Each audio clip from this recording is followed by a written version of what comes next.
I reached out to Matt Slaheka. He is a tactical performance specialist for EXOS. And that question was, being where you are now in the strength and conditioning field, if you can go back and give your younger professional self some advice to be successful in this field, what would you tell yourself as an intern or grad assistant?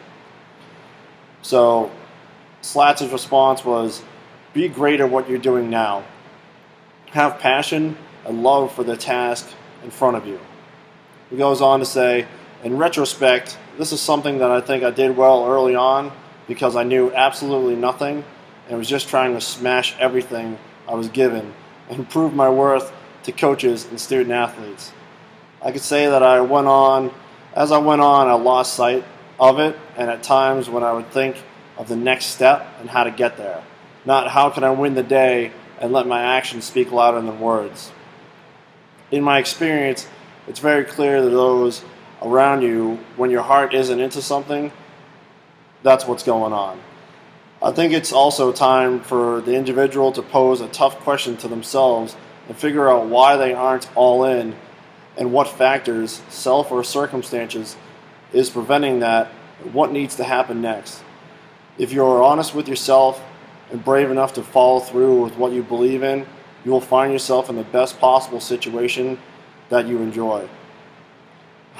He goes on to say, I would also tell myself to clean up my technique so you don't herniate a disc later down the road, but I was much too hard-headed to be told not to lift heavy-ass weight.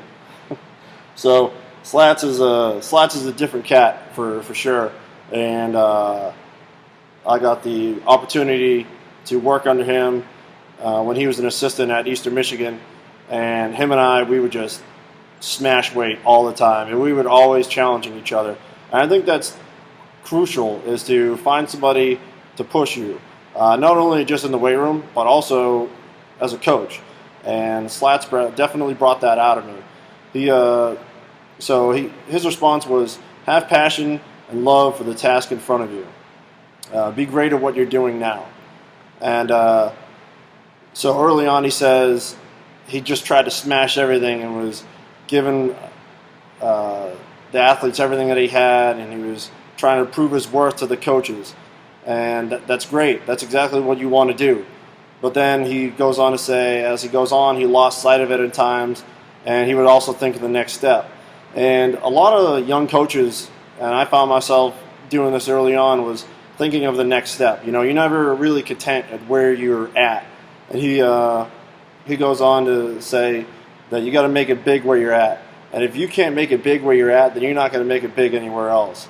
Because you got to build a relationship with who you're working under and the task that you're given. Because if you can't give it all where you're at, then why are you going to try and move on to the next thing? Who's going to say that you're going to be content where you're at with the next position? You know, you may be looking for a certain amount of money or a certain position. You know, don't chase the logo on the shirt, because if you get that logo and you get that money and you're not happy, then what are you really doing? I know a lot of people out there who don't make the highest amount of money or have the best logo on their shirt, but they're happy. And that's ultimately what this profession is about, is being happy with what you do and try to impact the lives of young athletes. He goes on to say, you know, you got to check yourself and ask yourself why you're not all in where you're at. You got to determine what's preventing that and what needs to happen next. You know, it may be a personal reason, it may be a financial reason, but whatever it is, you need to try and fix that so you can be happy, because you can't give your athletes your best if you're not at your best. If you are honest with yourself and brave enough to follow through with what you believe in, you will find yourself in the best possible situations that you enjoy. And that couldn't hold more true.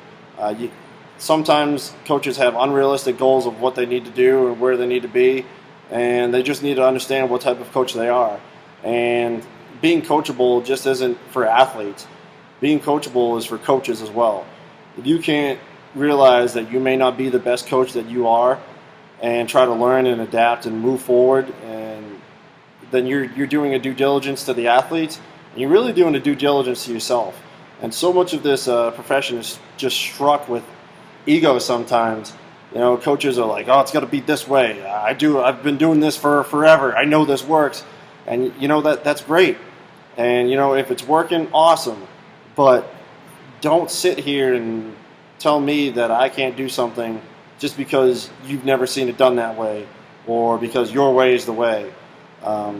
So make sure that you put yourself in the best possible situations and that you enjoy it. And then he finishes up here, and I want to bring up a good point. He says, clean up your technique so you don't herniate a disc later on down the road. And especially as a young strength and conditioning coach, you want to be able to lift, like, improve yourself, right? You want to be able to show the people that you're working under that, hey, you know what, I can clean, or I could squat below parallel. Like, I'm actually sound in my lifts. I may not be the strongest, but damn, I can deadlift with a neutral spine, or you know, I can perform a clean correctly, and I could do a push jerk, and hell, I can even do a bicep curl with my arms locked out all the way still. And that's big. And if you're not practicing what you preach, especially as a young coach, then how do you expect your athletes to be able to see that when you do any demonstrations? Like, if you mess up one thing during a demonstration, athletes are going to see that, and they're probably going to be doing it wrong just because you did it wrong as well.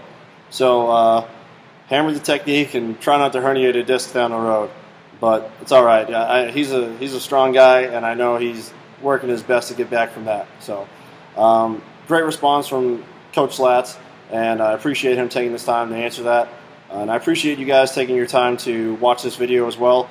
Again, I'll be posting videos every Thursday in response to the questions that I ask every Sunday. So thanks for tuning in. Hope you guys took something away from this. And, you know, like my page. I'll be posting training logs and recovery logs all the time, and just trying to get that continuing education for strength and conditioning coaches out there. So thanks again, and stay strong.